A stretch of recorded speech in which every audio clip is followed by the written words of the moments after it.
샬롬, 안녕하세요. 어린이 영어 예배와 키즈일을 섬기고 있는 윤주희 전도사입니다. 말씀을 사모하시는 성도 여러분, 오늘도 평강의 하나님과 동행하시는 하루가 되시기를 축복합니다. 먼저 오늘의 말씀인 역대하 19장 1절에서 6절을 봉독하겠습니다. 유다 왕 여호사밧이 평안히 예루살렘으로 돌아와서 그의 궁으로 들어가니라. 하나니의 아들 선견자 예후가 나가서 여호사밧 왕을 맞아 이르되, 왕이 악한 자를 돕고 여호와를 미워하는 자들을 사랑하는 것이 옳으니이까?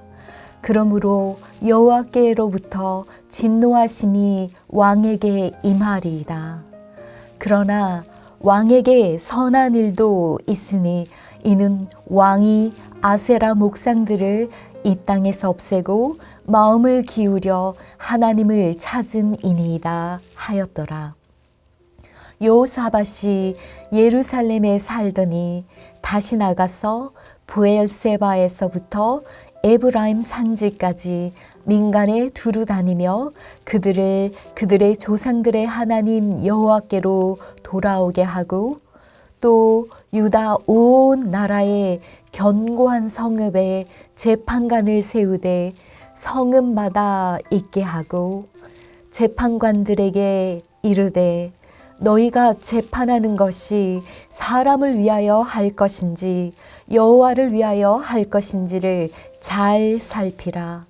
너희가 재판할 때 여호와께서 너희와 함께 하심이니라. 아멘. 역대하 19장은 유다 왕 여호사밧이 평안히 예루살렘 궁으로 돌아온 후 선견자 예후로부터 받은 책망으로 시작됩니다. 2절을 보면 예후는 하나니의 아들이라고 소개되고 있습니다. 선견자 예후의 아버지 하나니는 여호사밧의 아버지 아사왕이 신앙적으로 잘못된 길을 걸어가고 있을 때 아사왕의 잘못을 책망했던 선지자입니다. 그때 아사왕은 하나니의 책망에 귀를 기울이기는커녕 그를 잡아 감옥에 가두었습니다. 하지만 아사왕의 아들 여호사밧은 달랐습니다. 자신의 잘못을 지적하는 선견자 예후의 책망을 듣고 즉시 뉘우칩니다.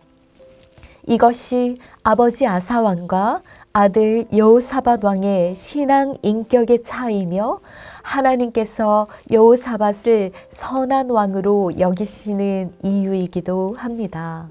그렇다면 역대하 17장에서 종교 개혁을 했던 여호사밧 왕이 왜 책망을 받게 되었을까요? 여호사밧이 이스라엘의 악한 왕인 아합과 결혼 동맹과 군사 동맹을 맺었기 때문입니다. 그의 어리석은 선택으로 인하여 그는 전쟁터에서 죽임을 당하게 되는 상황에 빠집니다. 그때 여호사밧이 죽게 소리를 지르자 여호와 하나님께서 그를 죽음의 위기에서 구해 주셨습니다. 어리석은 선택을 한 여호사밧이 목숨을 건진 후 예루살렘으로 평안히 돌아올 수 있었던 유일한 이유는 바로 하나님의 도우심, 즉 하나님의 은혜 때문이었습니다.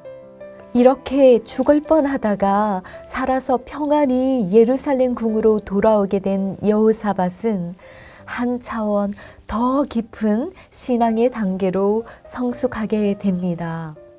죽어마땅한 잘못을 했지만 하나님께서 살려주신 은혜를 체험하고 자신의 실수를 인정하고 그분께 감사를 드리며 하나님께 더 가까이 다가가고자 했던 것입니다. 그 결심은 제2차 종교개혁을 일으켜 여호와께 돌아가자라는 신앙운동을 주도하게 됩니다. 4절을 보면 여호사밧이 예루살렘에 살더니 다시 나가서 브엘세바에서부터 에브라임 산지까지 민간에 두루 다니며 그들의 조상들의 하나님 여호와께로 돌아오게 하고 라고 되어 있습니다. 네, 여호사밧은 유대 민족이 살 길은 그 백성들을 하나님께로 돌아오게 하는 신앙 부흥 운동에 있다고 굳게 믿었습니다. 그래서 그는 그냥 평안히 예루살렘 성에 있을 수가 없었습니다. 그래서 브엘세바에서부터 에브라임 산지까지, 즉 유대 나라의 전 지역을 직접 두루 다니며 여호와께 돌아오라 라고 외치며 그들의 신앙을 회복시키는데 전념하였습니다. 그는 유다 왕국을 하나님의 법이 다스리는 나라로 만들기를 원했습니다. 5절을 보면 여호사밧 왕은 온 나라 견고한 성마다 재판관을 두고 재판관들로 하여금 하나님의 법으로 나라의 기강을 서도록 하였습니다. 그래서 그의 두 번째 종교개혁을 신앙적 사법개혁이라고도 합니다. 그는 재판장들을 직접 찾아가서 그들에게 사명감을 불러일으켜 주었습니다. 너희가 재판하는 것이 사람을 위하여 할 것인지 여호와를 위하여 할 것인지를 잘 살피라.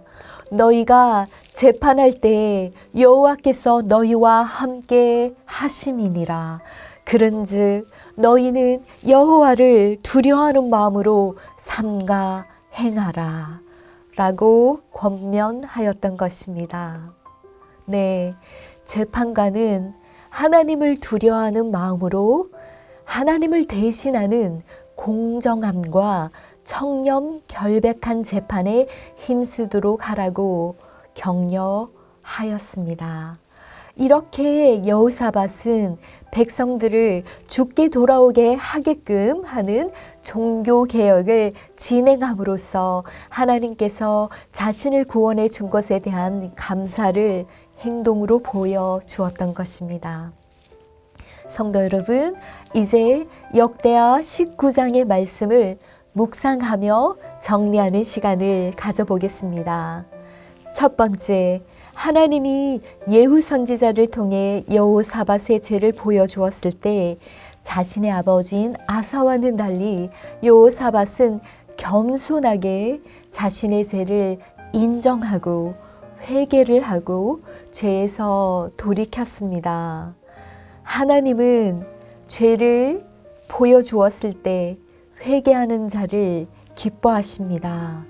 오늘 성령님께서 깨닫게 하는 죄가 떠오르신다면 하나님 앞에 겸손히 그리고 통렬히 회개하는 시간을 가지시기 바랍니다.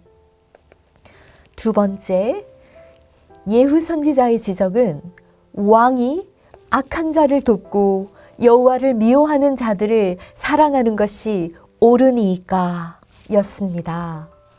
여호사밧은 하나님을 사랑한다고 했지만 하나님을 미워하는 아합 왕과의 관계를 또한 사랑하였습니다. 시편 97편 10절을 보면 여호와를 사랑하는 너희여 악을 미워하라 라고 하였습니다. 우리는 악을 미워함으로써 우리가 얼마나 하나님을 사랑하는지를 보여드릴 수 있습니다. 오늘 하나님이 싫어하는 것들 중에서 내가 여전히 좋아하고 있는 것은 무엇인지 점검해 보는 시간을 가지시면 좋을 것 같습니다. 세 번째, 여호사밧 왕처럼 우리는 인생을 살면서 실수를 할 수도 있고 어리석은 선택을 하거나 잘못된 길을 걸어갈 수도 있습니다. 하지만 우리의 그 실수들로 말미암아 큰 어려움에 빠졌을 때에도 우리를 건져주시는 하나님을 경험할 때 우리는 더욱 하나님을 신뢰하는 사람으로 변화될 수 있습니다. 그렇게만 될 수 있다면 그 실수 또한 참으로 소중한 영적 경험이 될 수 있을 것입니다. 우리의 실수와 실패를 영적인 자양분으로 만들어주시는 하나님을 찬양합니다. 또한 우리의 실수와 실패를 통하여 더 깊은 신앙으로 들어가기를 소망합니다. 네 번째, 여호사밧은 정략 결혼, 군사 동맹이라는 인간적인 방법을 사용해서라도 나라를 부강하게 하고 안정시키고 싶었을 것입니다. 그러나 뒤늦게나마 여호사밧은 진정한 부강과 평강은 백성들이 하나님을 찾을 때 주의 법이 제대로 지켜질 때 임한다라는 것을 깨달았고 그 일을 위해 전념하였습니다. 우리는 문제를 해결할 때 인간적으로 지혜로워 보이는 방법으로 하는 것이 아니라 하나님을 신뢰하고 그분의 방법으로 살아야 할 것입니다. 다섯 번째는 여호사밧은 자신의 회개로만 끝나지 않았습니다. 자신의 신앙 회복에만 만족한 것이 아니라 좀 더 적극적으로 유대 온 땅을 순회하며 백성들을 여호와 하나님께 돌아오게끔 하였습니다. 유다 성읍에 전문 재판관을 세워서 하나님의 법과 공의로 백성들을 통치하게끔 하였습니다. 성도 여러분, 우리의 신앙 유지에만 만족하지 말고 좀 더 적극적으로 우리 주변에 있는 사람들을 돌아봐 그들이 하나님께 돌아오게끔 하는 데까지 나아가야 할 것입니다. 오늘 하나님과의 관계가 소원해진 어떤 분이 생각이 나시면 그분을 위해 기도하고 그분께 권면하는 전화 한 통이라도 해보는 것은 어떨까요? 기도하겠습니다. 우리의 실수와 실패도 귀하게 사용하시는 하나님 아버지 감사합니다. 하나님 아버지, 우리는 자꾸만 우리의 인간적인 방법으로 부유한 삶, 평강한 삶을 추구하려는 경향이 있습니다. 우리의 잘못된 선택들을 회개하고 더 깊은 신앙으로 나아가기를 원합니다. 주님, 하나님의 시각으로 사람을 보게 하시고 악을 미워하게 하시고 하나님의 방법으로 문제를 해결하게끔 늘 성령의 인도를 받기를 원합니다. 예수님의 이름으로 기도드립니다. 아멘.